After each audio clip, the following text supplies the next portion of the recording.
On a tous une sorte de GPS interne qui guide nos pensées. Mais qu'est-ce qui se passe quand il est complètement déréglé, quand il nous mène tout droit vers des malentendus, des frustrations, des conflits? On va voir comment un système de pensée qui a presque un siècle peut nous offrir une mise à jour, cruciale pour naviguer plus clairement dans le monde d'aujourd'hui. Allez, on plonge directement dans le sujet. Tout part de cette question, qui est fondamentale. Le langage, c'est notre plus grand outil, c'est évident.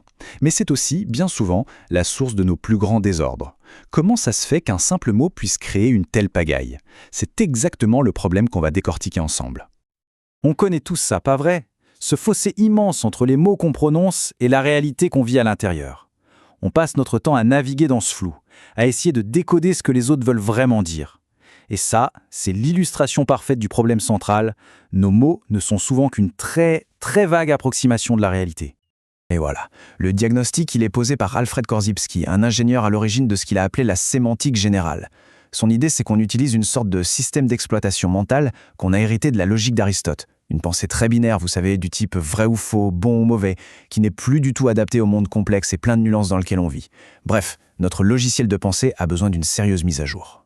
Et voici la phrase clé, la pierre angulaire de toute sa pensée. Une carte n'est pas le territoire. Korzybski a choisi cette analogie, toute simple, mais incroyablement puissante, pour nous faire prendre conscience d'une vérité fondamentale qu'on oublie en permanence. Alors ce qui est fascinant ici, c'est la clarté de cette métaphore. La carte, c'est une représentation, c'est un modèle, une abstraction. Le territoire, lui, c'est la réalité brute, infiniment plus riche, plus complexe. Et le drame, le vrai problème, c'est quand on commence à réagir à la carte comme si c'était le territoire lui-même. Et ça illustre la différence de manière éclatante. Prenez un mot comme pomme. C'est fixe, c'est simple. Mais la pomme réelle, la chose, c'est un processus dynamique qui change à chaque seconde, avec une complexité atomique, une histoire unique. Le mot ne capture qu'une partie infime de cette réalité. Pour le dire simplement, le mot n'est pas la chose. Korzybski a même modélisé ce processus. Il l'appelle l'abstraction. En fait, avant même qu'on ouvre la bouche pour dire un mot, notre cerveau a déjà filtré la réalité à plusieurs niveaux. On ne perçoit pas l'événement au niveau atomique, non. On perçoit un objet, via nos sens. Et ensuite, seulement ensuite, on vient coller une étiquette verbale dessus. Chaque étape est une simplification, une perte d'information. C'est la garantie que notre carte ne sera jamais le territoire. Donc, le point crucial, c'est de prendre conscience de tout ce qui est omis, de tout ce qui est laissé de côté, comme on le voit ici.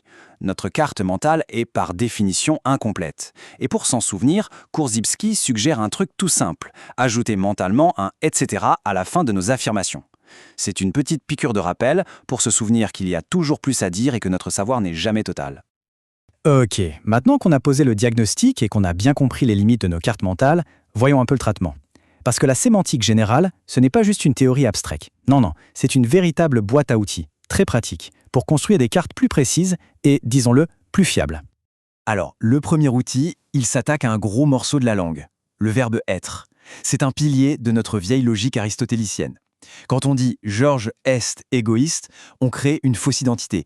On fige la personne, on la rend permanente. C'est exactement ce mécanisme qui nourrit les stéréotypes et la polarisation qu'on voit partout. On colle une étiquette définitive. La version plus précise, elle, décrit un comportement, observé dans un contexte précis et du point de vue de l'observateur. Ça change tout. Et ça s'enchaîne bien avec l'outil suivant, l'indexation. Ça, c'est un antidote super puissant contre les généralisations abusives. Au lieu de voir un bloc monolithique, les politiciens, on se force à voir des individus uniques. Politicien numéro 1 n'est pas politicien numéro 2. Ça nous oblige à regarder les différences au lieu de nous noyer dans les ressemblances. Et puis, il y a la datation. Cet outil est là pour nous rappeler une chose très simple. Rien n'est permanent. La personne qu'on était il y a 10 ans n'est pas la même aujourd'hui. Dater nos affirmations, c'est ce qui nous libère de ces définitions figées sur nous-mêmes et sur les autres. Ça nous ouvre à la possibilité du changement.